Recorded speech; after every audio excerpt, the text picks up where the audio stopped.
Legislative Planning Committee. I'm a trustee on the village board. Been put on the ad hoc committee. We're here to try to determine what we can do with the DMI property. Hi, everyone. I'm Jason Greenberg. I'm Planning and Zoning Director for Wood County. I have a little bit of history with the village here. Years ago, helped with the comprehensive plan, and also over the years, have been kind of in conversation with the village on the mill site and redevelopment there. And I really hope to get something going on that property soon. Melinda Osterberg, I'm a regional director with the Wisconsin Economic Development Corporation. That's it. For those of you that don't know, WEDC is the state's leading economic development agency. We have grants and tax credits that assist our local communities and businesses.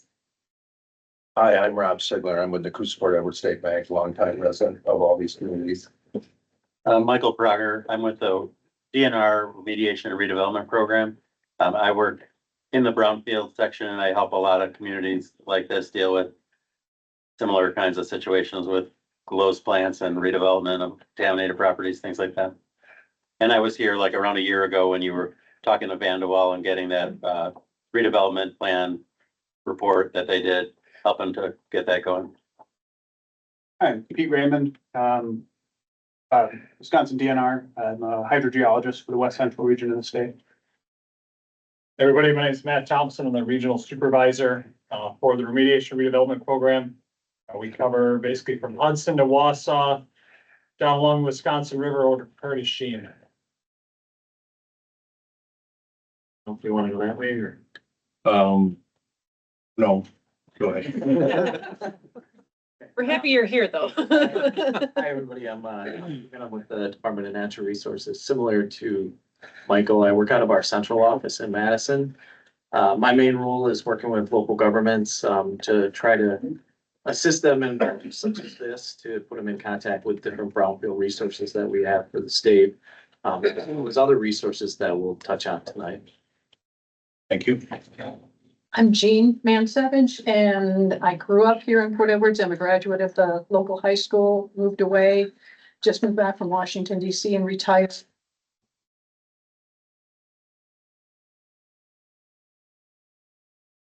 Whatever knowledge and skills that I have to try to do something with it. Dana Duncan, I've been resident here for 22 years. Proverbial giraffe who was always sticking his neck out for every project and thing that needs to be done, apparently. Ben Martinson. I've been with the village for 23 years. Been in this role for last year. I'm kind of quite aware of the project, how it's been going on, but in the administrator role here in the last, since October. I'm Betsy Mansell. I am the village president. Been on the board since 2019. Then we have one on that too. And would you like to introduce yourself? Is that me? My name is Mary Curry. I'm from Representative Scott Krug's office down in Madison. Thank you for letting me teams in here. We had a weird kind of committee hearing scheduled this afternoon, so I appreciate it. Thank you for joining us. Great. One more. And I'm Heather Garrett. I'm the Wood County Treasurer and the lucky owner of the administrative building. you're welcome to join us at the table. I tried to sit back there too. Be safe back here with us. And thank you to everyone else who is joining us too. I'd like to designate a scribe if someone will volunteer. Got it. Thank you, Madam President. Any public comments before we begin? Okay. I'd like to then review the history of the DMI site if when you get something. Jean was looking for an agenda. Oh. Okay. Review the history of the DMI site for those who are not aware of it. I will go through the timeline that I have listed here, and then if you want to fill anything, you're most familiar with it probably. Okay, thank you. In 2013, DMI, the mill closed in 2008, the mill property down here. In 2013, DMI had bought it and applied for a demolition permit.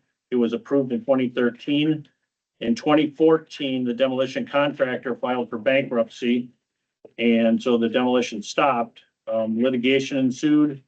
The demolition permit expired in 2015. In 2020, we had some violations for the property. Corrective notices were issued, and then that litigation was resolved in 2021. DMI didn't do anything with the property until 2024. They came back and applied for a demolition permit again. In doing that, we reviewed the demolition permit with Vanderwall. We put some stipulations on that demolition permit for them to complete before the end of the year. And they have not successfully completed those. So we're kind of in a waiting hold right now to find out if they're going to complete those or not. What we would like to do is understand what options we do have as a village. Right now, we do not own that property. We have one parcel that is owned by the county, and the rest of it's owned by DMI. So we would like to investigate, do we have any options as a village to pursue and get this property back into a productive state on the tax roll so we can kind of dig out of this mess that we're in. So with that, Ben, do you have anything to add? No, I think you hit the key points, you know, I think the best points we can talk about discussion moving forward, so I'd rather spend time on that than the past, I guess. Yep, Yeah, and I know, sorry. go ahead. I know we don't own any of that down there right now, but I think the other piece is there's a rail yard down there that is being rented by ERCO, and ERCO has built their own rail yard. So eventually they will be moving, those operations over to ERCO sites and not be renting it from the rail yard. We all have assumptions on what's gonna happen when that officially takes place. So I think having different paths to be able to go down and see which ones we might be viable. I'd much rather have these discussions now ahead of time and see what can happen or may not be able to happen versus waiting until that day happens and then trying to scramble. So that's another reason why we're just trying to brainstorm, and look at different lanes and paths going forward. One clarification I will give there. Question, Go ahead. do we have any idea as to the status of the real estate taxes owed on the remaining property? We do. Ben? So everything has been paid up for this half of the taxes for village clerk up to this, obviously the first half of this year's. The remainder are due July 30th. I believe that, probably be, I believe, right, July 30th? July 31st. Delayed. I think they were late on this one too, right? So they just had Just tech. finally paid, and I believe they had paid everything because they were collecting interest, so I do believe it's actually all paid for. Okay, that's good to know. Just for a clarification, there are multiple properties over there, as President Mansell had stated. We do have a property that contains the admin building, which the county eloquently owns. And half of that property is the research building, which is owned by DMI, and then the mill proper, which is owned by DMI. The demolition permit was really for the mill proper to try to make that an industrial space. So right now, we're kind of in a holding pattern. The permit was not being approved because they did not comply with all of our requests by December 31st of 2024. So we're kind of in a holding pattern to determine where we can go with this. We do not own the property. They do, so it's kind of complicates things. So we're trying to investigate what are our alternatives, and is there anything that we can do from a village standpoint or even a legal standpoint. So with that, if there's any questions, please speak up. With the demolition permit, so what's the gist of the issues that they were supposed to do or? So the last one, you know, the first time there was some, you know, bond issues, other issues that the village wasn't named on and things like that. So obviously the next one that they come out, village is gonna be on the bond no matter what, and a high volume, I think over 100% of the value of the demo had to have the village's name on it, so if it failed. We're also looking for some maps, for some development state as we had POD and some other things. We were looking for some maps. Obviously some DNR paperwork to clarify that once the site was plain, that it would be no contaminations, you know, clean and free to do any kind of, moving forward development. So just basically more mapping paperwork, clarification that the property would be clear for any kind of development and a heavier bond. And that was basically our main concerns we had. We basically bought Vanderwall into the first time we kind of did it through the village ordinances, we bought Vanderwall in, rewrote our ordinances after 2013. And Vanderwall is assisting us in the last demo permit that was put together. Okay. Is their plan still, what they proposed was to like tear half of it down and keep part of it or something? Yeah, I mean, essentially they're gonna do is, with the mill, they're gonna remove some walls, build some new walls and try to make it into some kind of storage to rent out. I mean, it wasn't gonna be completely leveled. Some of the old maintenance shop on the backside was gonna come down. But a lot of it was trying to clean up the rebel they had and then reestablish some walls so that they could actually rent it out in certain areas. Again, why I think the admin building back to the county, because they couldn't create that into any kind of storage or nothing. It was a big building where the other buildings, basically we're holding paper, had a paper machine, so there were big areas that could be salvaged to use into some kind of storage facilities. If you're interested, there is a document of their permit application that we can share. It is a 19-page document, I believe. So I can pass it around and you can look at it. So they did submit an application. What I passed out were the 12 recommendations from Vanderwall to add to, that they needed to complete before we issue the permit. But this was the permit application. If you want to take a look at it, you can pass it around. Can you email it to this group? Yeah, we can. Thanks. And as far as the inside of the building, is there still paper making equipment in there, or is it all the equipment basically been removed? Equipment's been removed. I mean, that's been removed right away as soon as they shut down and salvaged out most of the product that had any kind of value. It's basically just bare buildings right now and no value of paper equipment inside. And traditionally, the DMI has been supportive of access to the village to do site visits, walkthroughs. It's kind of touch and go. There's been over the last 15 years, been a lot of different owners.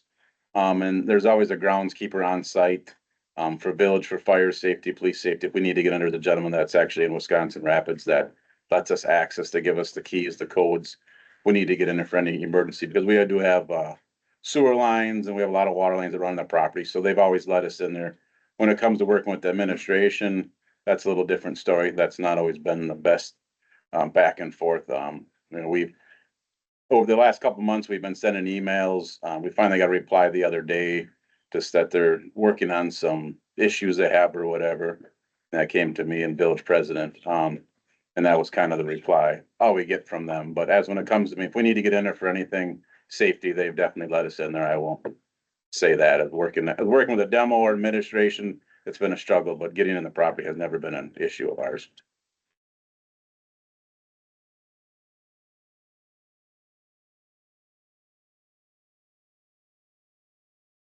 Nick. Go ahead, Nick. I've noticed, just looking at the maps there are two other property owners listed on that physical parcel space. Have we identified them?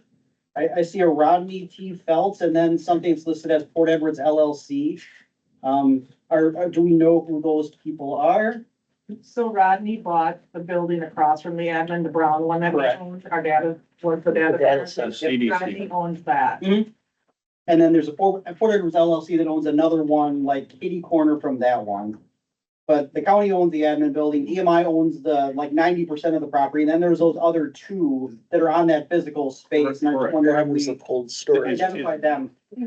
Is that the product distribution center? Yep. The PDC is actually being utilized, was sold and being utilized. The CDC or the computer data center, which is right across the street from the YMCA. Okay. Has been sold and is under consideration to be utilized. Yeah, we've had contact with Rodney. I mean, there's nothing he's doing that we can't do any different. He owns the property. He's been in contact and doesn't have any future plans, but it's a legit sale through the county and he's been respectful to us and responsive. This focuses on the mill proper. Correct. Not the admin, not the research building, but the mill proper to try to get DMI to get that developed into an industrial complex so we can get some. And I just wasn't aware of the status of those other two parcels, but since they're in operation right now, that's a completely moot point, so. Okay, thank you.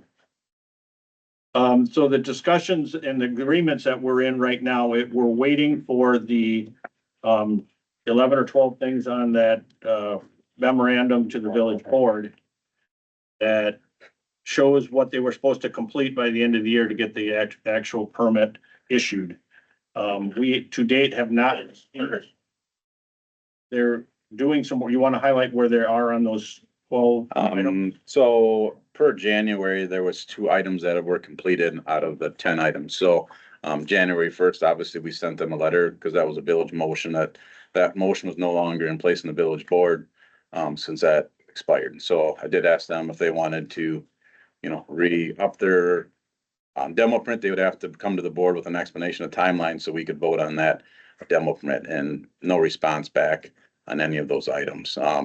We did have Jewel Engineering did reach out to me early January. They were going to be doing some survey work, which that was part of one of the maps. I did see them down in there late January driving around. I didn't hit them up what they were doing, but they were actually on site. In my last conversation with Joe Moore in late January, he said they would be on site in February to do some mapping and start working on the POD and the different things we were asking for, but I haven't had any more contact with anybody ever since February if anybody did any more work. So as of right now, there is no demo permit that's even voted by the board in motion. They haven't brought anything forward to us, so there's no activity going on there right now. These, I believe, 12 items, correct me if I'm wrong on the number, were determined by Vanderwaller what we need to include along with for them to complete to successfully have the demolition permit and protect the village from the same type of thing that happened previously. So these, as Ben said, he has 2 things completed that he's identified out of these. Are they completed, 12. or just? They were in process. I would not say completed, in Okay. process. But again, that corrected. at this point, it means nothing because the permit is basically off the motion of the board. So we are in a holding mode. I have a copy of the village ordinances someplace close by. Which ordinance? What one did you want? Public nuisance and, such as far as. So I know where you're going with this. So I will tell you, the village, did write nuisance citations out, back in, somewhere I got it. Chief Radke was here. Back in 2015. Back in 2020, we wrote, nuisance ordinances out to the mill. We decided we were gonna give them basically $500 tickets every day for nuisance, not for village ordinance standards. Just went to the village lawyer and was recommended that we don't move forward with this case. Basically, it was dismissed. And I don't have all the work why it got dismissed. I do believe they felt we didn't have a case to win to make it through this property. So we tried with the public nuisance, but we stopped doing those. Can I fill that in a little? I arranged to have those tickets issued. And then, our village attorney at the time, was with, Gary Kreshak and, Nick Apps. And Gary told Nick to disobey the directive of me and dismiss the charges. Let's just say that, there was a come to Jesus meeting between Mr. Apps and I, where, my blood pressure was about, 200 over 170.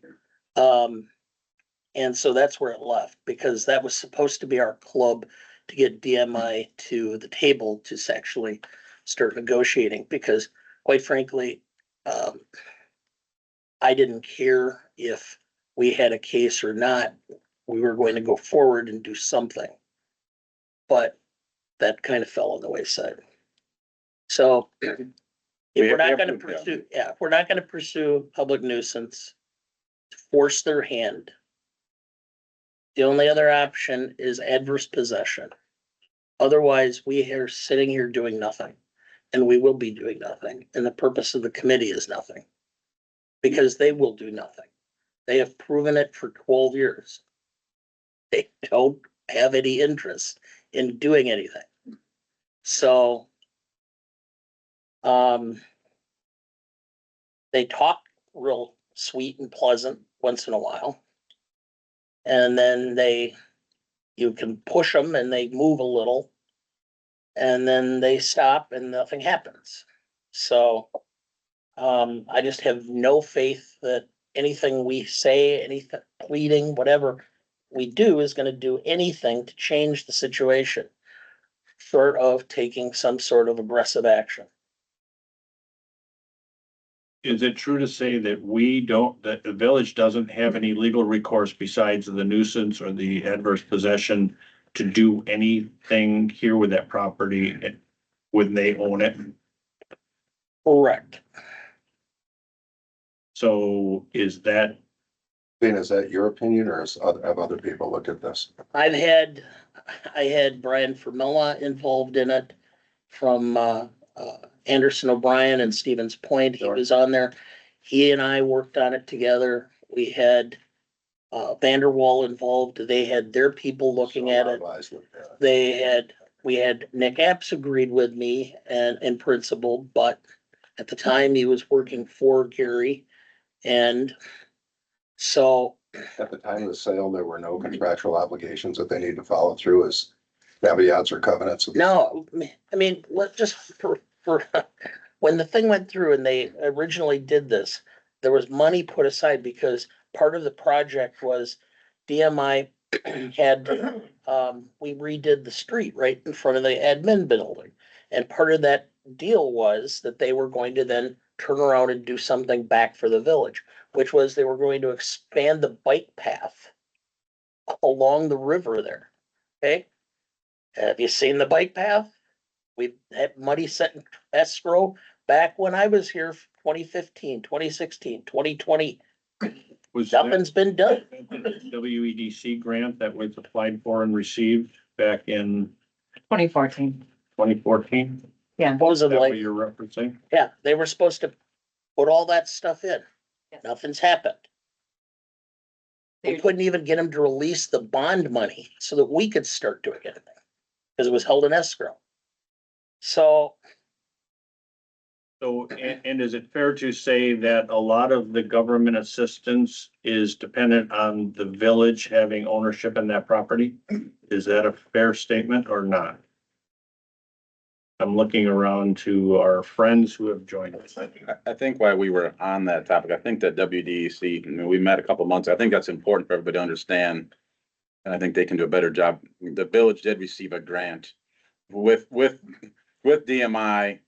And the village did their half and DMI didn't. I know we had some conversation a month ago, and I hope maybe you're okay. Repeat what you said, but you know, we don't have the best reputation for what happened from that first grant. I think you should just kind of let us know, and we'll take ownership of it. I'm not saying that way. Things happen. Yeah. I think that, and our programs have changed a lot since 2014. So this was in the early days of WEDC. And so a lot of the things that occurred wouldn't occur today, right? And maybe same for the village, right? So the village of Port Edwards received $1 million through our idle sites program for redevelopment and cleanup of the site. Obviously, the things that were funded under that grant did not occur. So, because we wouldn't be here if they had. We obviously can't award another grant for the same activities to the same entities. If I stand corrected, but correct me if I'm wrong, the $1 million also turned into $11 million because DMI was supposed to put in approximately $10 million for their activities. Is that correct? Yeah, they were supposed to Do a variety of things that Dana was talking about, to the order of $10 million. Yeah, and it's so old, we may not even have it. I do have the contract. There were some matching requirements also. Yeah. So Yeah. that's part of the problem. Yeah. And it wasn't matched from the DMI standpoint. Is that correct? can I ask, the DNR has wide-ranging authority. And I can't believe that asbestos is just staying there. Any chance the DNR could go out and evaluate it to determine whether there's leakage of the asbestos into the river? CVs. Yeah, because the DNR would obviously have authority to come in and start finding them. Force the cleanup. Sure. So, there's been a number of, investigations on the property. Okay. There's been, I think, I'll actually pass these out right now. Pass those around. The area around there has had a number of different investigations for different purposes. From the mill building to waste areas that have been, that were, wood burning areas. There was different fuel storage areas. But there's been a number of investigations over the years, from PAHs to, from petroleum related contaminants, heavy metals in some areas. And the picture that's being passed around shows, a lot of the majority of the sites that are, in the area that we're kind of focusing on. And the majority, all of these sites that are seen on here have gone through some type of investigation and they've come to a closure with the DNR. To the point where the DNR has determined that no additional work needs to be done for those areas that were investigated. And they were all moved to closure. As you can see on that, quite a few of these were closed with continuing obligations, which means that there's a requirement for something to take place in the future. Quite a few of these have continuing obligations for soil contamination, which means that should the area be excavated sometime in the future, it is the responsibility of the controller of the property to ensure that any soil that is excavated is properly handled. A number of them have continuing obligations for groundwater contamination, which is that the DNR would have to approve any new wells going in, because at the time of closure of that investigation, there was groundwater contamination noted. When I say that it was these sites were brought to closure, it means that the DNR felt that enough had been done that it was protective, so long as the continuing obligations are used in the future. As you can see on there, there are a number of the areas in which we're discussing that also have cap requirements, which would mean that whatever cap it was, be it a soil cap or an impermeable cover, like a paved area, that would also be needed to kept in good quality moving forward into the future. The other continuing obligation that are on multiple sections of the that we're looking at is for industrial use, which would mean that these areas, if in the future wanted to be used for something other than an industrial use, the environmental contamination that was there would need to be reevaluated. If you were looking to change that use from something, say, residential. So it is different. If it's residential versus industrial, the standards are different. The correct? standards are different, correct. And so some of these areas that were closed, the levels were such that in an industrial setting, that would be acceptable, but it could not be acceptable in a residential setting. I'm not referring necessarily to the actual. Sure. Look here.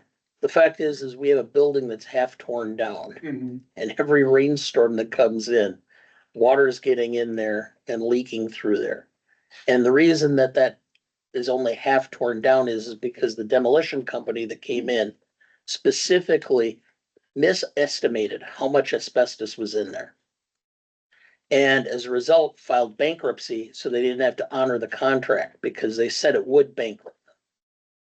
So we already know that the building is open to air with significant asbestos. And we know that asbestos can go airborne. And I'm not sure whether that has been evaluated. Yeah, so our authority in that situation is really limited. we can't assume that there's some adverse effect, even though in all likelihood, there probably is. Our authorities really limit what we can do, so, we're unable to hire a contractor to just go in and assess it. We're unable at this point with what we know to require the owner or the controller of the property to do any sort of assessment, or investigation on that. And so we understand there's those concerns. We just don't have the authority. And so it's really our hands are tied in that instance. I think if we were to see or to receive data, something, actionable to show and confirm that there's impacts to human health, the environment, then we might be able to get involved. But based on what we know today, we can't insert ourselves in that fashion. Yeah, has anybody from the village contacted, anybody from the DNR air program? Not, I believe from the village of Port Edwards, no. I don't believe so. Okay, I mean, just so everybody's on the same page, how DNR is structured. Michael, Matt and I are all in our remediation redevelopment program. So if you just think of like soil contamination, our air program is, has the authority to regulate asbestos containing material. So anybody that is going through like a demolition project, notification requirements that would have to go to our air program saying that, what their plans are, how much asbestos they're gonna encounter, because and we can't speak to what those requirements are since we're not in that program, but there's certain requirements depending on if it's asbestos containing material or has it been disturbed where it's friable and actually going out into the air and stuff like that. I would think that contacting one of the asbestos inspectors, and so Quinn Kovar, and I can give you his contact information. He's the inspector in this area. So I think if you got access to the building and had Quinn walk through, that's maybe a possibility. I think their authority is also kind of limited and they usually focus on when there's a demolition project plan, making sure the asbestos is managed properly. But for buildings that are in bad shape that have asbestos, I think they're pretty limited in what they can do, but it's possible there might be a way they could, given what you're describing about the state of the building. Maybe there's something that can be done, but I didn't think it is kind of limited, unfortunately. I think earlier there was a question like, does the village need to own this property in order to do anything or to kind of work with DNR? And I think it's important we maybe go back to that because, in my experience, municipalities are able to work on sites as long as they have access, an agreement with the owner. You don't have to own it. And so I think if we could talk a little bit more about that, maybe that would kind of help move us forward on acquisition methods or different ideas. I agree. We're trying to feel out what is available to us. Yeah. And what actions can we take as a village, given the state that we're in, where we don't own it. And we are seeing little to no movement on where we would like to see this property developed and bring something back to the village. But to put to summarize what you're saying, are you saying it does not matter who owns the building, who owns The the village doesn't need to own it in order to work. And so the risk with us. is just the village if they improve it, the other owner benefits from the improvements. I mean, you'd want to have some kind of an agreement with them and clear understanding of what. Okay, so that's what you're Okay. I agree with you. That's where we're trying to get to. If we don't have a way to get the property, which is one avenue, if we don't get the property, what can we do? If we do get the property, what can we do? And how do we get from A to B? Yeah. So go ahead. It's just, I want to make sure is that, we will still work with you, whether you own it or not. We can still be at the table and still try to provide assets, whether it's grants, loans, other sort of technical assistance. And that would be applicable to whether we own it or DMI owns it? Yes. Okay. Same for my program. I mean, given that this is Domtar's property, it wouldn't be eligible for like brownfield grants anymore. Because there is a known causer of the contamination. Okay. But we could look at an idle sites redevelopment grant, much smaller than, the $1 million that we once had available to us. Those are maxed out at 250,000 now. You don't need to be the owner, you do need access to the site, formal agreement with the property owner. We'd probably be looking at this being, Wood County being the applicant, given our previous history. Mhm. We appreciate that for your feedback. That does lead us into, I'm trying to get everybody up to speed so we know what the current state is. And then the number 7 on the agenda, local government unit acquisition methods, I think is what you were referring to. Is that dealing with, correct me if I'm wrong, dealing with possible ways that the village can take ownership of this property? I think from our perspective, it's ways the village can protect themselves if they do move forward with that. Okay. Because you do have programs from the DNR that doesn't hold the village liable or municipality liable for those types of environmental issues. Right, and Michael can speak much more in detail and eloquently. Okay. on that. So, I mean, is the village in the possible options would possibly consider acquiring or taking ownership over part of it or the whole thing, maybe, depending on what happens. The ultimate goal is to Yeah. get that property developed. If we have an avenue to do that, that's not gonna tax the finances of the village, we would look at that. Mhm. The village does not have the financial resources to be able to demo that property.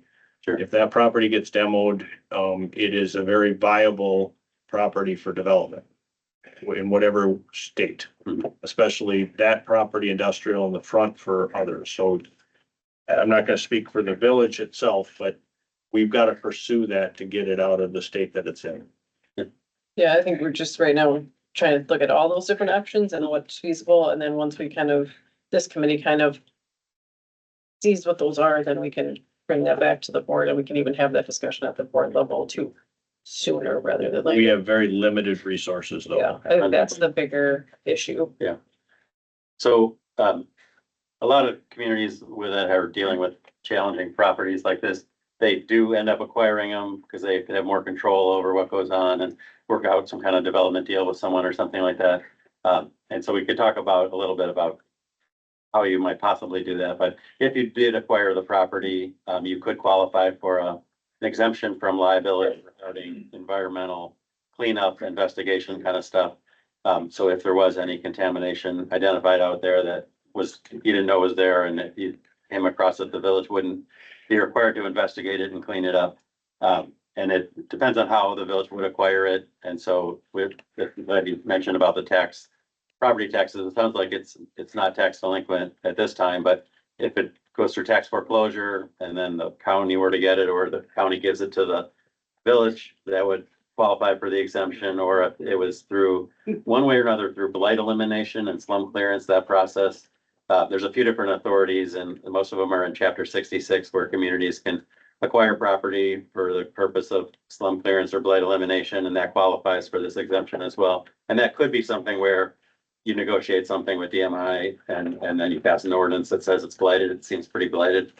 And then you could get that exemption, and a few other ways, eminent domain and a few other things that are in the statute. But I mean, we can talk more about the environmental liability stuff, but at the moment, like Pete said, everything that we're aware of, any kind of spills or soil contamination, groundwater contamination has been addressed adequately. And other than maintaining the covers and things like that, there's nothing else that they have to do or that another owner would need to do. So I know that's a lot, sorry. No, thank you for, Let me pose a hypothetical question. We have a property in, I don't know, let's say it's in Nakusa. And it's got lots of property problems with it, full of asbestos. They're not doing anything with it. And the village or city of Nakusa stomps its feet enough to make them believe that action might be taken. But they could gift the property to the city, because a gift to a municipality is tax free or tax exempt or charitable tax deduction. And give them a nice big write-off. Would it be then possible in that scenario to have the city of Nakusa, for example, just another place, take control of it and be exempt from any liability for getting it and getting funds necessary to clean it up? Yeah, potentially, and the main way to do that would be through passing some kind of a blight resolution and determination, but so we've definitely, there's been situations like where the property is basically given to the municipality for $1 or something, and they declare it blighted, and then they would have that liability exemption, which is good, but it's still, I mean, of course, you still have these giant buildings that are falling apart and the challenges, involved in getting the site redeveloped, but that, that's, I guess, like gives some comfort because you wouldn't be on the hook for if some additional cleanup would be needed or something. Okay, thanks. I'll pass that along to Nakusa. I mean, backing up to one thing that was discussed earlier about, I know you were getting into the stuff about nuisance and stuff like that, and this is well beyond my area, but I know I've heard of a couple situations where like, and I don't know if the nuisance ordinances are related to the fire stuff, but where like there's been fire violations, like fire code, like it's unsafe, there could be a big fire, like where if there's been a property owner who's just sitting on a property and letting it fall apart and stuff, where that's sort of been the poker to say to them, hey, you gotta put in sprinklers or do something else because this is a. You mean like the water being turned off in one of the buildings and they were storing hemp to dry? We have, I've documented, there's 4 pages of ordinance violations, police, fire, I mean, we had them all. Again, that was what was getting aimed. Prior administration was trying to go after them and write those ordinance tickets out. And we did have a meeting with Nick recently about this and brought this up again to him. Do we enter this back in there? And he wasn't too key of getting into this because his question is that it's just gonna be a bigger fight. I mean, are they gonna actually end up paying the village for the ordinance tickets? Most likely, probably not. It's gonna be just a fight at the end of, they're gonna wash in the hands. So he was brought to us. We've handed these over. Like I said, there's 4 pages. Previous fire chiefs, old fire chief, new ones, everybody's been there, Public Works. We went through the motions, but. I understand there's a lot of factors and. We could definitely bring it up again, but I mean, we have been bringing it up to him and. Let me ask one question. If we do put ordinance violations in and they keep stacking up, what does the village have? What legal recourse does the village have? From what I know, and Dana knows more, but we're dealing that with another building. We've got $16,000 on a post office over here that we've got ordinance violations to, and it's owned by a corporation. And we have no authority, from what I've been told, to go after a corporation because there's no individual name on that building. So they just keep lying up and they live out of state. So you'd have to hire out of state lawyers and attorneys to go fight that money since they're not within the state of Wisconsin. Is there any legal? Dana would know more than I Get the would. building ownership? Not accurate at all because they have a presence in Wisconsin. The minute they have footprint, that means they're venued here. You can file in Wood County to make the corporation come.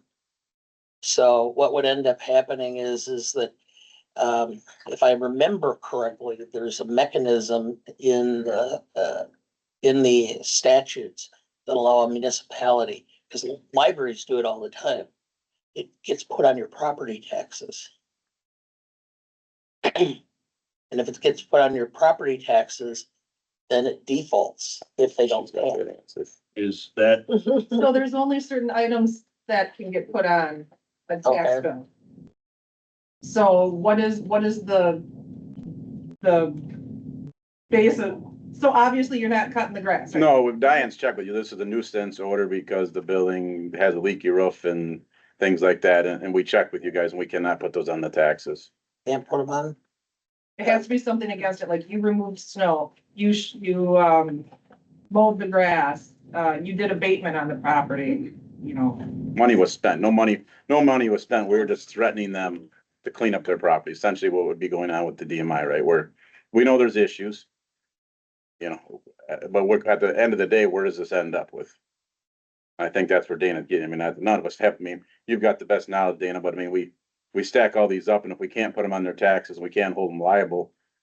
What can we do with it? does it get us anywhere? what stick exists. Yes. Yeah. Well, Really, cause ultimately, if you get enough, you can actually attach the property and file action against the property itself, but you'd have to have a lot. And take it over, but then it is a village problem. And really, the ultimate goal is to get this property redeveloped. So we would rather do it with DMI. I don't know if we carry some method to be able to do that with DMI, or is there a method to do it without DMI? And the legal ramifications, the liability of all the environmental stuff is very good to know. But how do we do that? And how do we secure the finances to be able to do that? Either through acquisition and redevelopment or redevelopment with DMI. So that's, Right, that's where I was headed down the path. I think we already have the liability exemption on that property to pass from one end to the other. Is that correct?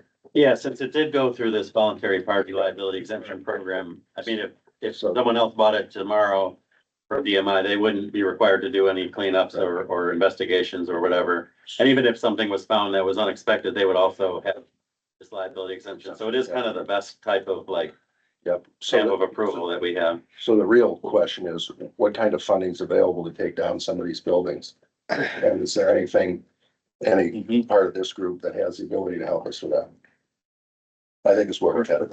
correct. I agree with you. We have, Eric. Hi, my name's Eric Hummel. I'm on the planning committee with, President Menzel and, trustee, Hess as well. I commend you. Thank you so much for coming and being involved with this. This is a very important issue to the village. My history is doing a lot of negotiating on acquisition mergers and negotiating with pretty tough people and so forth. My look at it so far has been, this is over a 10-year process. I think we gotta be realistic and we gotta do more than wait. And so one of the questions I've been asked at the planning committee, and whether it gets answered tonight or not, that's another matter. But the planning committee, I would like to know what the most aggressive thing that we can do is. If not to say that we would do that, but to piggyback on the idea that, hey, what leverage do we have going forward? And even what aggressive leverage could we have that is moderate risk, high reward? Thank you. Probably the most aggressive is eminent domain at this point in time, I would imagine, right? It's where we were heading. Part of this whole idea of finding them was to get them to the table. Yeah, I mean, you can wait for the problem to be taxed, and the county may not even take it back. Because like the admin building, we took the admin building back, and now the county has a lot of the same issues the village has. You know, how does the county pay for that demolition there, which is rather expensive? I mean, the county does have more funds to work with. But still, generally, when the county takes on tax deeded property, we try not to put a penny into it. We try to get it back on the tax roll for little to no investment. So the county's kind of in the same dilemma as the village here, you know. But I think the one thing with this site though is, you know, DMI has a track record. They've proven they don't follow through on their promises. They don't communicate very well. So it's gonna be hard to work cooperatively with them on a development. So you either have to get site control, or you have to get somebody else on that property that can work with the village and the county and the WEDC and other DNR, and other people out there. Like what even the DNR staff were saying about getting on site to look at things. I don't think they'll let us on site to do anything. They're not very cooperative about those things. So if we keep on waiting for DMI to have a change of heart, nothing's gonna happen here. Yeah, so I guess I would, you know, and I'm generally, you know, not an aggressive type of person to recommend eminent domain, but in this particular case, maybe it's something you pursue different options to get site control eventually. But I think to Rob's question, I mean, I think the village definitely could get that, but we gotta make sure we have the funding and the drive to do that once we get it. We Who cares about all that? Yes. What kind of funding is available to take down the buildings? Correct. No matter who has it, is any funding available? Those are the That's the 2 whole- points that we talked about at the very first meeting, getting the site demolition. Those are the 2 goals of this committee right now. Tell us where those funds are, and we can manipulate to get there, is the way that I look at it. And how is the best way to get access to those funds? There was a comment online, a hand raised, I think. Oh, Yeah. Thank you. I was kind of debating jumping back and forth, jumping in here. I did want to ask, and forgive me if this was already reviewed, but has an offer to purchase or any sort of appraisal been done of the property so that the village knows the value or that we would be spending for, is there a number that anybody has in mind? This is the value that's in the tax, so that's the only number the village has, using for value. I think we probably look at it as a liability right now. Nobody wants to buy it. I'm not sure. Not more than that, the village doesn't have any money to spend to buy it. Yeah, demo's gonna be worth. So it's either, Have you we guys looked into TIF at all? Pardon me? Has anyone looked into TIF financing, making it a little bit of a TIF property? there already was a TIF property associated with it. And I think the money is gone now, isn't Yeah, it? it closed as of September of last year. That will be spent in the next year. That's the value? So as far as, when you say closed, is it? Could a new TID be created in that area or is it? I would assume so. I'm not an expert on PIP properties, but I'm seeing head shaking. Vanderwall, who we were using for, definitely said there's possibilities, but we have to come up with a plan. I mean, there has to be a plan, right? That's the thing, You to need get to that increase level. in value. I Yes. mean, where are you gonna, like, Where's it gonna come? The money gonna come from? The first tips came from Merco. That was a slam dunk and those Right. did very well. We So you don't. had value. We don't but see there's that. no value here. I mean, that's just, Right. I mean, one thing about, Anybody know what the bill or the technology building sold for? That would be the I'm sorry, what was it? What the technology building sold for? Rodney Phelps. the data center. The data center. Bare minimum of what I had it for, maybe it was 50,000 or less. Okay, My- so the county got that on the tax deed and sold it. Right, so because Okay. my main focus is, as soon as I get a property, turn and burn it, Yeah. get it sold back on the tax roll, and so. Obviously, there was issues with it, the roof was leaky and things like that, so. Yeah, cause I know for a fact how much they were asking and how much, because when the data center over here was looking, they were gonna buy that originally. And they wanted 800,000 for it. Yeah, ours, it was, it wasn't. Okay. It wasn't much. So, And, go ahead. yeah, so my point is that no matter what we think the property is worth or an appraiser does, they're gonna inflate it to 3 times what they say. Can I just add something about the tax incremental financing for a second? So one thing that not very many communities have done, but there is a provision for environmental remediation tax incremental financing. When one of the things that's significant about that is that it starts as a $1, like the value of the basis for everything in the ERTID. That's what they call them at the Department of Revenue. It starts as $1, so the increment, there would be a lot of increment to work with potentially. And I know Vanderwall has experience with these kind of projects, but there's a couple of weird requirements for it, but if it's an environmental contaminated area, which this is, even though it's been cleaned up, there's still contamination there. You could qualify for that, and the communities can only create one like this using this part of the authority. So it's something to definitely consider as The a, same length of time and all that stuff is regular. I think so, yeah. I think there might be one. The only provision that you have to watch out for with TIFs is the 12% equalized value cap. That actually with these environmental ones, that doesn't count either. It doesn't count against your TIF maximum or whatever. So it's designed for situations sort of like this, and it could provide some good funds, but yeah, I know you need a redevelopment plan and you need, you gotta get people paying taxes, Eventually, right. I mean, Mary, back to, I think Rob's hit it on the head, right? I mean, the bottom line is there any money that you know from state or government level that can help us get this tore down? I mean, that's the end question that we're looking for. So when Representative Krug and I were discussing the mill a few weeks ago, we talked about the Board of Commissioners of Public Lands Trust Fund as a pass-through. But that would still require an interest payment from the village. And you'd have to pay the loan back. But that's a really nice revolving loan fund for municipalities there that could be an option. I'm hesitant to commit any sort of budget motion or anything like that at the moment, given that we don't know really what the amount would be. I don't know how to throw that out there without a number. What kind of interest rate is on that loan? I believe the last time I looked is about 2%. I can't beat it. it would probably be a short-term loan because whatever we would do is we'd have it for minimal period of time and then pass it through when we sold the property. We need a developer on board that had some sign and some stake in the game before you invest that Yeah, kind There of you go, money. Chuck. Yeah. I guess. So I We had- apologize. Current interest rates vary by year. The minimum loan term is 2 years. That's where I got the 2 from, but the interest rate is about 5.5. Still, it's not. But then too, you know, most developers are probably gonna want to That deal, here shortly. most developers probably want to see a clean site before they start working with the No, village. back when we were working on this, Scott, Vanderwall had 5 or 6 companies that were interested in negotiations if we could get DMI to the table. Okay. I guess from the, And because one of them was a builder who wanted to build like condos because it sits on a point. It looks down the river. It's gorgeous. And he had a whole idea of building condos for more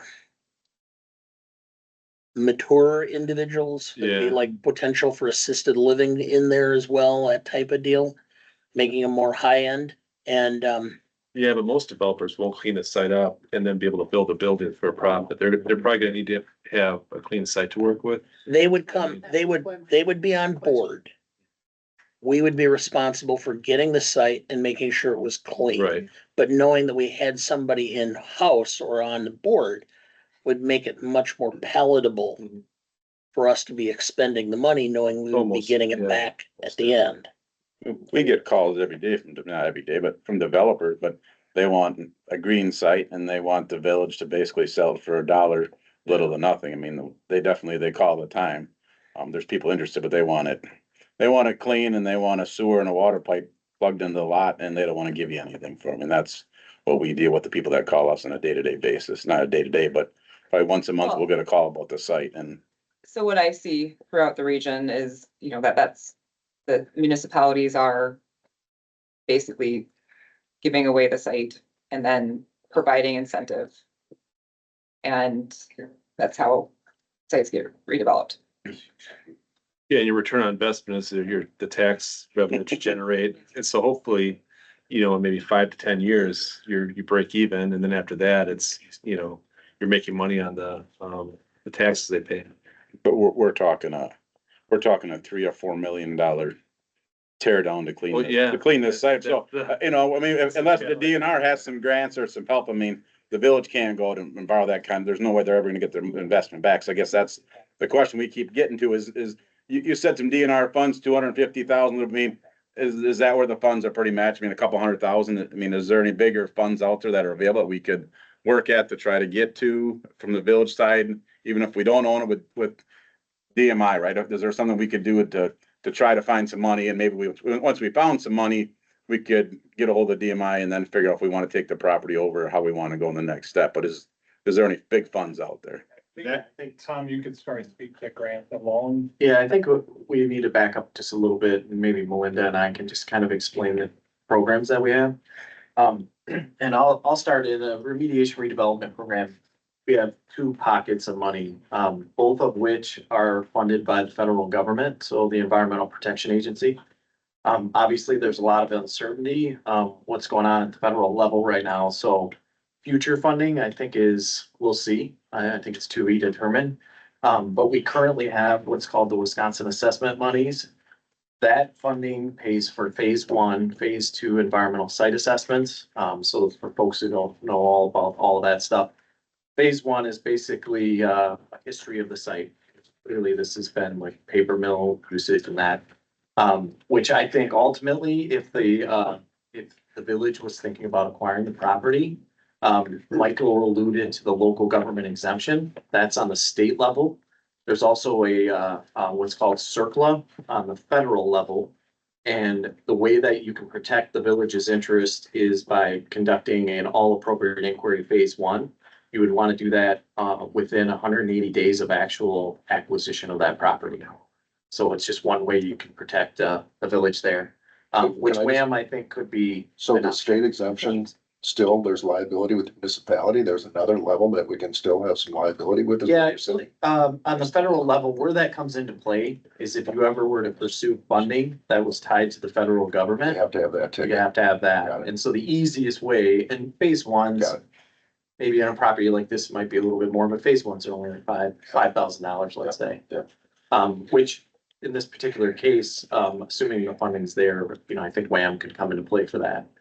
The challenge here is that one, you have DMI that owns it, which WAM can still come into play with a private entity there.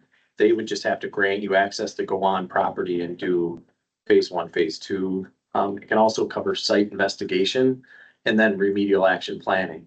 My understanding, the one, correct me if I'm wrong, Pete, though, a lot of the property has actually already went through that investigation. So then there'd be a question of, is that really an option you guys want to pursue? What would be the final outcome of that? Just to get access to federal monies? Is that what I understood? Yeah, so WAM, like, in a particular case like this, this is a little different just because they went through the voluntary party liability process, or you guys did with this property. But what if it hadn't went through all of that investigation, the WAM funding can help you kind of, take a lot of that uncertainty out. To say, because right now I think it's kind of a puzzle, right? Is this property contaminated? I mean, other than what I've heard earlier about the asbestos containing material, which is above ground. Is there anywhere else on this property that was not looked at from an investigation side of things? I'm just taking the property down. Are they still monitoring wells and things like Yeah, that? your staff just said that there was environmental contamination that would need to be dealt with. Well, no, Development. so the environmental contamination that is on site, every site that has been investigated is closed with the Okay. DNR. So everything that has been previously looked at, the DNR has determined no additional investigation is necessary, and no additional action is necessary. So long as, if we've stated that a cap needs to be in place, that cap needs to remain in good quality. Okay. If excavation does happen, that the material that's excavated be disposed of properly. But we at this, from the sites that have been investigated, the DNR isn't saying that any additional work needs to be done. Okay. Some need to stay industrial. I mean, say if we tore it down, you want to build condos, like Dana was saying, that property might not be eligible for condos if it's still an industrial marked on this map. Potentially. So that is where additional investigation may be warranted.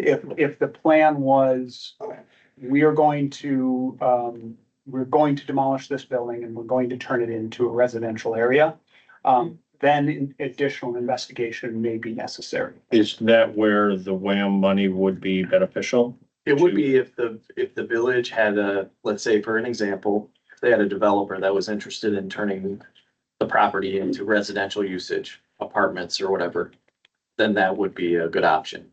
But as it sits right now, I'm just guessing here, but I bet you DMI would not provide access to do anything beyond a phase one.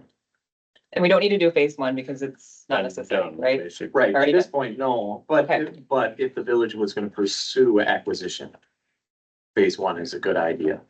Does this help us, general conversation is trying to get some government funding for the tear down. I mean, doing this stuff, does this help us get grants for the tear down is that where this is leading to? I mean, if we do all this investigations and when we're looking for applying for grants to tear down, is this stuff kind of gonna be is this the paperwork that we're gonna need to get to that next level? Potentially. I mean, the one thing, the US EPA does have money, brownfield grants that they award to local governments.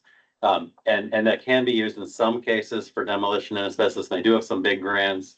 It's a little more complicated. Usually they're more for digging up soil and dealing with contaminated groundwater, but it's something we can look into and find out. And you could talk to someone there. They do have large grants. They awarded one in, is it Phillips? Phillips, yeah. Recently, a cleanup grant of like, I think was it 1 million dollars? I forget how much it was. But sometimes they can give out grants for asbestos and demolition, but it's a little bit limited when that's available. But so doing like if you did a phase one, like Tom said, with our WAM program or without, and then applied for one of those EPA cleanup grants to do the demolition, that would be one of the things you need to do in order to qualify. We'll try to find out some more information and get you someone you can talk to out of EPA to clarify if that would be an option or not. So money for demoing down this, no matter who owns it, village, whatever, it's gonna be tough. Basically, it's gonna be tough for the village or DMI, whoever, to get funds to demo this down without having a lot of, basically, the grants are 50-50. I mean, we're gonna have to put some money into this to get it tore down. There's no grants that are gonna give us a couple $1 million to tear this down in simple terms, right? I mean, we're talking a $4 million tear down, a demo thing. I mean, there's no grants. 4 million. Well, I'm just going off the previous. Oh, The permit that was pulled in 2013 was $4.5 million demo, and obviously times have changed since 2013. I mean, I'm just shooting the number off the back, but I mean, I know what, we got a site in town and we're pushing anywhere between $700,000 to $800,000 to get a building tore down. I mean, so. I mean, we're gonna be some serious magnitude of money to get this thing I clear. just wondered if you had a. No, I've never had anybody on site. I'm just, So in looking at the Janesville GM plans, because that's another terrible site that, you know, that city's dealing with, it does look like they applied for an EPA grant. I don't know if it's the program you're referring to, you know, demo and get the property ready for redevelopment. They had to acquire the property first, so that would be, you know, something to talk to with the EPA about. It might be worth, you know, reaching out to Janesville to see how they're dealing with this kind of similar issue. It's owned by a salvage company, not wanting to work, and then they're going through the blighted process. Very similar. city of It's- yeah. Janesville is there. Yeah, the Okay. city of Janesville. Now they have Okay. more resources and it's a much bigger project. It's also gonna be a much more appealing site because they have power there. Yeah. So from an industrial perspective, it's, you know, as I market industrial sites in the state, Janesville GM has a lot of power, and then Rapids, you know, the old mill there has a lot of power. So that's their competitive advantage for reuse. We have been working with them a lot, and I think it would be a good idea to talk to them because they've applied for a few different big grants, because they have some big expenses like you guys. Yeah, Yeah, I think, you know, we're trying to figure out where the money is to get this thing I done. I don't mean, think- and that's so, you know, any help you can get to get us in contacts to speak to them people and try to get some kind Well, of direction or. is Janesville's huge. been dealing with it since 2009. And they're in, you know, no better a situation. I think that, you know, one thing I think the village has to start talking about considering too is what the future use of that site would look like, because it sounds like the different uses would drastically impact the amount of cleanup needed on the site. I think in the past, that site's been kind of slated for more like a business park type area, job creation, things like that. But, you know, it isn't, could be a nice site for housing.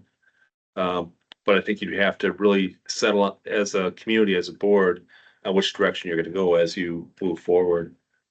There, and I will preface that with saying that the rear part of the mill proper, was slated for industrial, the front, admin and research. We've got the same issue with the front part, which Wood County owns half of, or they own half of, which could be slated for residential and or business, not industrial. Okay. So we did actually have a grant, and Vanderwall put together proposals for the development of that. But again, we're in the same boat, trying to get monies to demo that, raise that, to get it into a green space so it'll be developed. So this is times two with the front half of the building. Yeah. So where are we looking at the possibility of getting monies to develop the DMI property or the Wood County DMI property? So it sounds like there's really not any significant dollars that are available right now, is what I'm hearing. I have 250,000. So whether you think that's significant or not, that's what I That is got. significant. But in the scope of things, when you're talking. I know, yeah. And we do need, you know, to get that full 250,000, you need 750,000 in match. Okay, thank you. So that's WDC's program that we Thank have you. available for the same. I apologize, but I have another commitment at Thank you. 7, so I'm gonna take off. And So, we're going a little bit.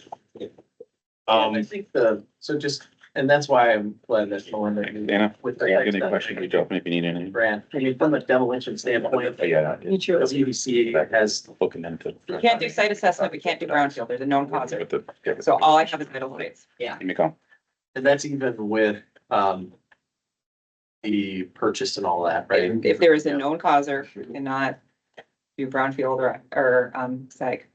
So with, so the WAM, so the two programs that we have, which I talked about with WAM, our second program is ready for reuse, but that cannot fund like a demolition project. That is basically like if there was soil contamination there and you got all the way up to remedial action plan, which is basically how we're gonna clean it up. Then ready for use could come in. And so if you guys, get to that stage, we can certainly talk about that. Unfortunately, like right now, which you guys are not there yet, is our ready for use program is all of our funds are committed at this point. We just submitted for supplemental funding with EPA, and so we're waiting for them to like get back to us on whether we're gonna be funded at that program as well. But there's like two kind of things I was thinking about here. Given that the village is, doesn't have the means, let's say, to, if I'm hearing right, to maybe hire like an attorney to kind of navigate these as examples. I think that Janesville, there's other communities that we could probably share with you that have had experiences just like this, where you have that brownfield and it's not going anywhere. I think it'd be very helpful to talk to those municipalities just to see, because not all of them did the same thing. And so what worked, what didn't work, learn from those. I also think that Kansas State Technical Assistance to Brownfields, and it's a program I can send to you.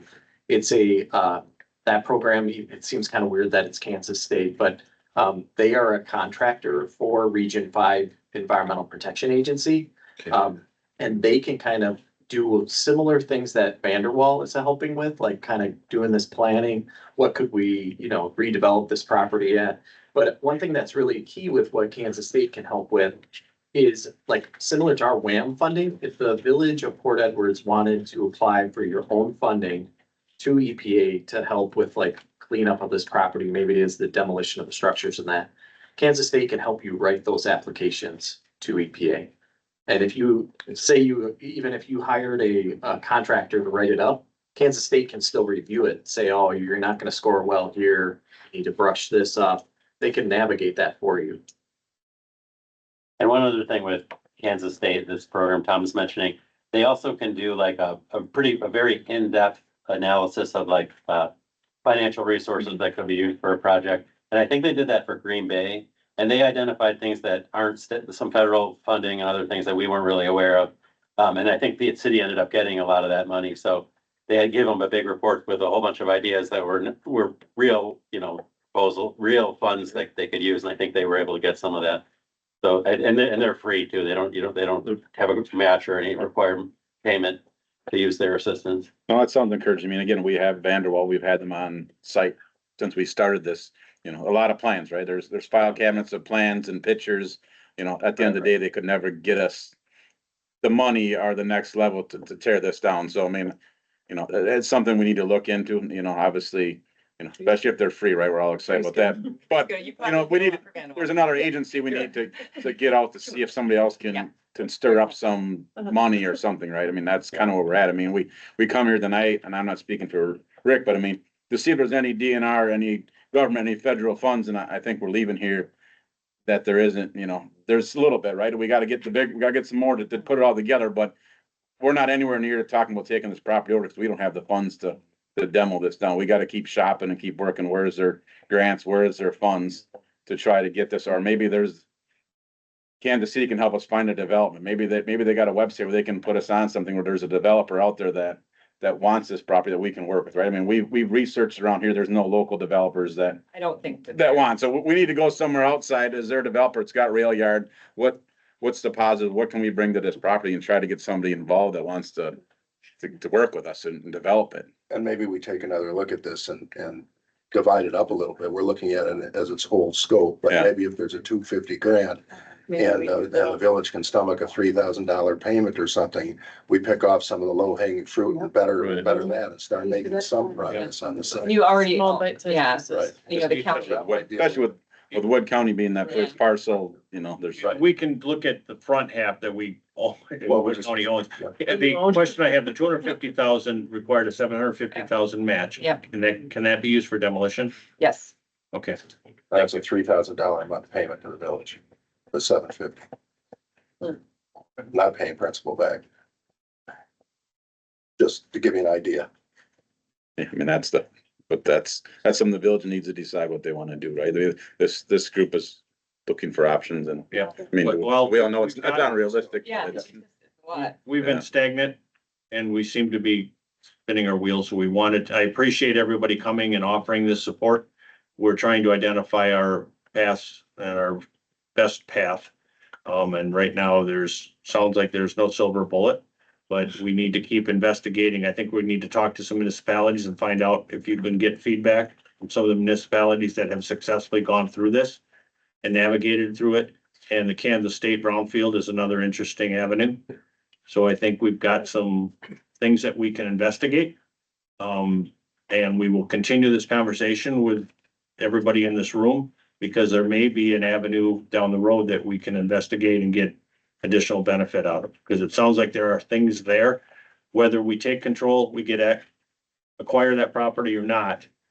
And then we can look at that path when we get to there. I mean, is there any stick to get DMI to cooperate without us having to take it over?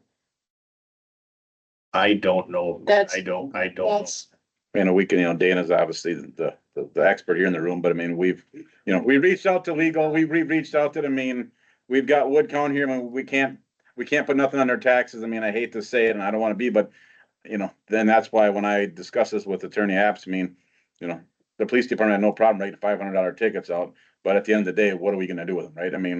Just gonna stack of papers with citations. If you can't put it on their taxes, you can't hold it against them.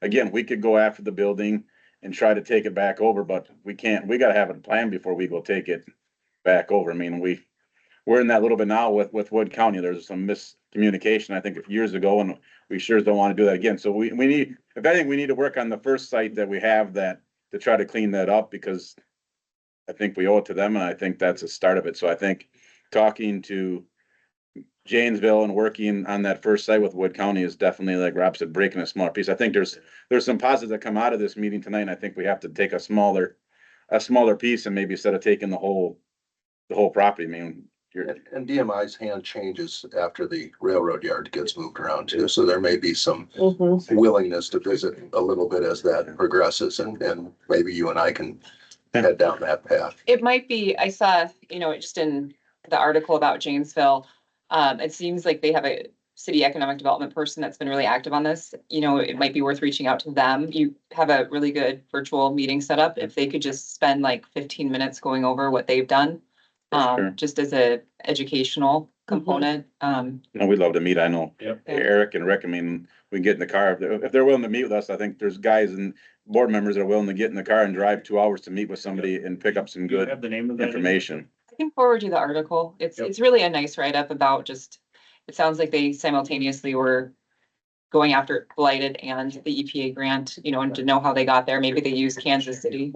And we've got, with League of Municipality, we've got contacts with Janesville municipality. So we can get a hold of municipality, I think, tomorrow and talk to whoever we need to and see if we can't meet somebody can send us that Kansas City thing. I think those are 2 key points we can attack here. Most economic developers love talking about projects, so, just share what they've learned.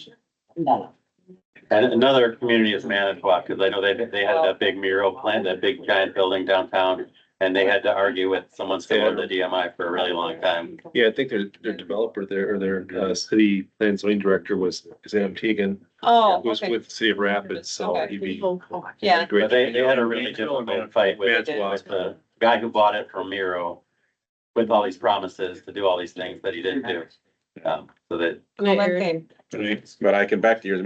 I can do some more development, come with you with hard answers from our attorneys on what actions we can do to them, but I don't expect big news, but I'll get you the hard facts of what we can do and what we can't do. But again, I believe, over the years, administration has tried to come up with a plan to force DMI into anything, and at the end of the day, there was nothing that anybody, unless, you want to get your checkbook out and the lawyer, that's where that was gonna go to. And I don't believe this case, they felt the money was worth that we were gonna win anything. And I believe that was some of the reason that they kind of stopped it. But I'll look into the channels and get you guys, answers back from our village on there that, was so. no, No, but it's good to have the facts. right, Yeah. but I wasn't trying to say that the efforts haven't been Yeah. made. I'm just wondering if, other than the village's lawyer, if anybody else knows of any stick. Or to put- They're obviously, you guys, we can't go on the property without getting DMI permission. look into it further. I think we can follow up on the asbestos angle. I think we're limited, but I think it's worth seeing and exhausting any options we might have to get them to move. A lot of our sticks, if you will, are contingent upon addressing contamination. It's been addressed at this site, so we've got to kind of come in from a different side, so. Which is, We'll look into that because we want to. yeah, which is nice to hear that it's been addressed and that, Absolutely. you know, Yeah. that it has been looked at. And then also if this ends up back in our hands, that we're not necessarily held liable for anything either. Is there any political sway from our representatives? I know, I'm just throwing it out there. I'm just genuinely asking. That wasn't trying to fish. That was, In terms of receiving financing, is that, did I? no, am in I jumping? terms of getting DMI to either cooperate or give up, or give it up. Pressuring the Yeah. owner of the lot, I guess, from a, I think having Scott write a letter or so, we can try and reach out to them as an alternative route. I have other thoughts in my head, but I don't want to make promises I can't keep. So that's where I have other thoughts, but we appreciate it. Like I said, you want Thank to you. follow through, back here in the smaller office. We appreciate any help we can Yeah. get, because we just want to make progress. Right. we have something that we're working on at the state level with a different Domtar property, and it's already a big ask that we're involved with, that they want cash for, and part of me wants to maybe say like we can put something in there, but I don't want to promise that and not be able to keep it. So Yep. Well, we appreciate any help, and I appreciate everybody's input tonight. It gives us some traction, some things to investigate, because what we did need is that we're not gonna solve this by ourselves. So we're gonna need help from the county, we're gonna need help from WEDC, from the DNR, from everybody involved, and I really do appreciate all your input. And we're not gonna win this battle alone, so thank you very much. So I think we've got some actionable items, and I appreciate you staying longer than what we had anticipated, but I think we've got some progress. And that's the whole goal of this, is to make progress, to try to get movement at that property. So, does anybody have anything else? Yeah, I mean, from my standpoint, I would just say this was an introduction kind of meeting. Like, we don't just go to these meetings and then just like, you won't hear from us. I mean, this was just, like I said, an intro. I mean, we're trying to share the resources that we have, and obviously we articulated that like we only have so much authority on our side of things. Certainly, we'll look into the asbestos side to see if there's anything there. I'll send you the contact information for Quinn. Go from Greatly there. appreciate it. I got my to-do list. I'll make sure you get the Kansas State Technical Assistance to Brownfields information. I think the ERTIF or tax incremental district is something you should look into. Obviously Melinda can share the idle sites stuff there. And then I'll EPA contact about their cleanup grant. yeah, the EPA contact there. And I think the avenue there is to work with KSU to have kind of first, but and then I'll look at kind of our list of there's been a lot of turnover in locals, officials or whatever. So I'd like to give you a contact of somebody who actually went through the process, not, some new city administrator, and they're like, yeah, that was 10 years ago. I wasn't there. So I'll look at that list. I think that's it for my list to follow up. Thank you very much. Is there a chance you could share the transcript out? Just because there's a lot of good resources listed in the transcript. It don't even have to be cleaned up for me. I just, I'd like to I can follow share, up on some of that. We can show the video too. All of our Okay. videos go up to YouTube. Oh, so, Okay, that'd be great. cause, So you've been. I know I'm the scribe. No, I know. I know I'm the scribe, but I'm gonna have to go back and read that or watch this like 3 or 4 more times. Just make sure I try to get I'm trying to everything. make more work, but there was a lot of good information shared tonight. There was a lot of good information. I appreciate this, because each one of you are experts in your own area, and we really appreciate that. Because ultimately, the goal is to try to help this municipality get that property developed, so. and we know it's not gonna be quick. It's not gonna be easy or quick. So every little bit helps. That's true. And I don't, want you to feel discouraged about this. I mean, it's a lot of communities are in very similar situations. And those communities have even more resources than you have here. So it's just a wicked problem. Thank you. I don't know if that made me feel better. This really loves. It almost- That's what I think, yeah. Did in the beginning and then. So, any other words? If not, then I Well, will it's not like. adjourn the meeting. That you don't know, And right? I appreciate everybody's input.